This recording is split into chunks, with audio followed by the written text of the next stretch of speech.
A jurista Janaína Pascoal, em sessão da Assembleia Legislativa, rebateu o ex-ministro Sérgio Moro, que defendeu o ministro Edson Fachin do Supremo Tribunal Federal de uma suposta perseguição. Janaína apontou: a gente tem que separar o que é ofensa, o que é ataque, o que é perseguição, do que é uma crítica justa, correta e até devida.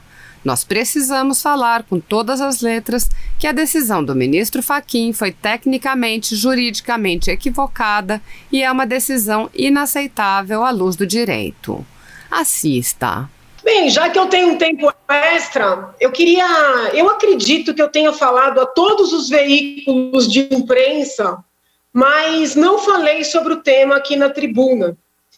Então eu vou tocar num assunto delicado, mas que me parece da maior importância, que é o que está acontecendo no Supremo Tribunal Federal. Até acabei de ver uma postagem do ex-juiz e ex-ministro Sérgio Moro, fazendo uma defesa do ministro Fachin, e dizendo que o ministro Fachin não pode ser atacado, não pode ser perseguido, se não concordaram com a decisão dele, que recorram. Obviamente, eu respeito, aliás, uma das pessoas que eu mais respeito e admiro é o ex-ministro, ex-juiz Sérgio Moro, com todo o trabalho, todo o serviço que prestou à nação, e ele tem, como qualquer outro cidadão, todo o direito de se manifestar, e se manifestou, defendendo o ministro Fachin, mas, respeitosamente, o ministro Fachin, obviamente, tem que ser respeitado como pessoa, não pode ser ofendido, não pode ser desacatado, não pode ser perseguido. Essa foi a palavra que o ministro Moro utilizou, né? Não admite que se persiga o ministro Fachin. Só que a gente tem que separar o que é ofensa, o que é ataque, o que é perseguição, do que é uma crítica justa, correta e até devida. Né? Nós precisamos falar com todas as letras que a decisão do ministro Fachin foi tecnicamente, juridicamente equivocada, que é uma decisão inaceitável à luz do direito. Né? E eu quero deixar muito claro que esse meu parecer, vamos dizer assim, não tem nada a ver com o fato dessa decisão do ministro Fachin estar relacionada à pessoa do ex-presidente Lula. Todo mundo sabe da oposição que eu fiz e faço ao PT, todo mundo sabe que eu apoiei e apoio o trabalho da Lava Jato, não escondo isso de ninguém. Mas as críticas que fiz e faço à decisão, não à pessoa, a decisão do ministro Fachin, elas são críticas corretas, são críticas necessárias, e muito me admira que o ministro Moro saia em defesa, né, ainda que de maneira indireta, dessa decisão, porque essa decisão aniquilou grande parte do trabalho dele nos últimos 5 anos, né? Em sede de embargos de declaração são um recurso, né, criado, na verdade, a gente fala são porque é embargos, né, mas é um recurso só. É um tipo de recurso que foi criado para ser oposto quando existe uma dúvida sobre uma sentença, sobre um acórdão, quando o juiz na sentença deixou de falar sobre um ponto do processo, quando no acórdão, né, o desembargador relator entrou em contradição. Então, os embargos de declaração são um recurso muito específico, sabe? Se vocês fizerem, se os senhores fizerem um levantamento da jurisprudência em todos os tribunais da nação, vocês vão ler que embargos de declaração não têm efeitos infringentes. O que significa isso aí? Você não pode interpor embargos de declaração para modificar o mérito de uma decisão.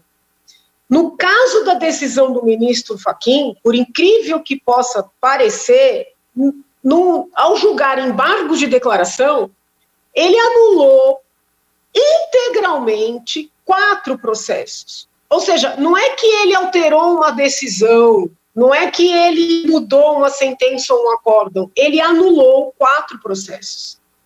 Com o argumento de que o juiz Sérgio Moro não seria competente para presidir os processos que foram movidos contra o ex-presidente Lula. O ponto é o seguinte: além desse tipo de decisão jamais poder ser dada em embargos de declaração, além de um embargo de declaração não poder atingir 4 processos inteiros, o fato é o seguinte: essa tese da incompetência do juiz Sérgio Moro foi levantada pela defesa do ex-presidente desde o primeiro momento. Foram quantas petições, quantos recursos, quantos habeas corpus, quantas entrevistas, quantas coletivas que os advogados do ex-presidente Lula deram, levantando que o ex-ministro, que o juiz Sérgio Moro seria incompetente, por ser do Paraná, para julgar o ex-presidente Lula. Esse argumento foi analisado pelo próprio juiz Sérgio Moro, foi analisado pelo Tribunal Regional Federal da 4ª Região, TRF4, foi analisado pelo STJ e, pasmem, foi analisado pelo Supremo Tribunal Federal inúmeras vezes. Quem não se lembra dos dias inteiros de debates em torno de habeas corpus impetrados em benefício do ex-presidente Lula?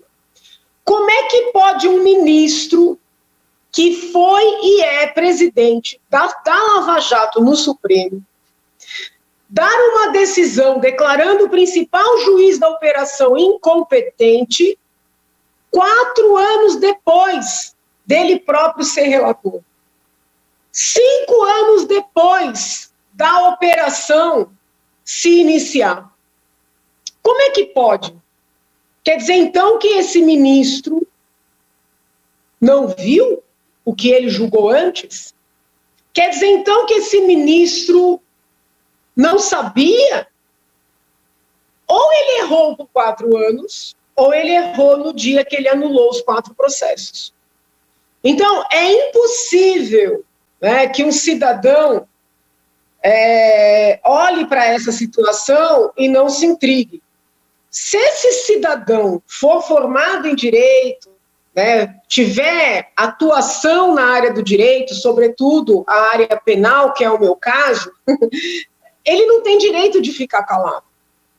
Então, nós vamos sim continuar criticando não a pessoa do ministro, mas a decisão, que foi uma decisão processualmente equivocada, tecnicamente equivocada, e sob o ponto de vista da racionalidade e da lógica, equivocada.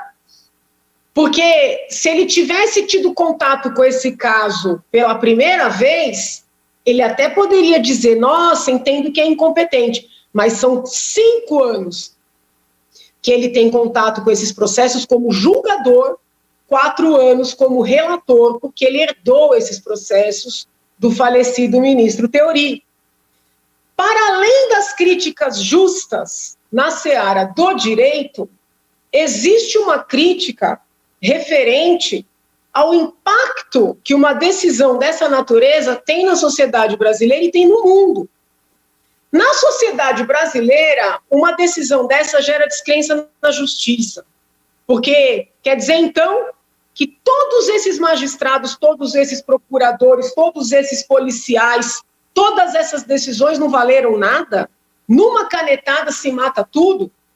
Olha a falta de crença na justiça que uma situação dessa gera. E a desconfiança internacional, que já não é pouca? A Operação Lava Jato ficou internacionalmente conhecida, até filme foi feito. Agora se invertem os papéis. Um ex-presidente que tinha sido condenado por atos de corrupção, por lavagem de dinheiro, por desvios, agora é uma pessoa que sofreu uma grande injustiça. O juiz que foi colocado como herói da luta contra a corrupção, de repente vira um criminoso. Quem é que respeita um país desse?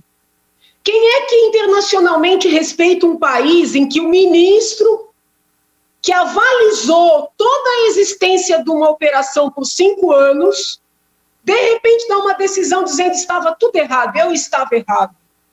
Então, gente, é sério o que aconteceu, né? Foi sério, é sério porque ainda está em vigor. E qualquer cidadão brasileiro não só pode, como deve, obviamente de maneira educada, né, de maneira ponderada, e com todo respeito ao juiz Sérgio Moro, né, desta vez, né, eu acho que ele se equivocou. Espero que o recurso interposto pela Procuradoria-Geral da República seja provido para que nós possamos confiar na justiça, para que o país resgate um pouco, né, da respeitabilidade internacional, porque a nossa situação internacionalmente está difícil. É isso, agora sim, não falo mais por hoje. Bom final de semana, cuidem-se, fiquem com Deus.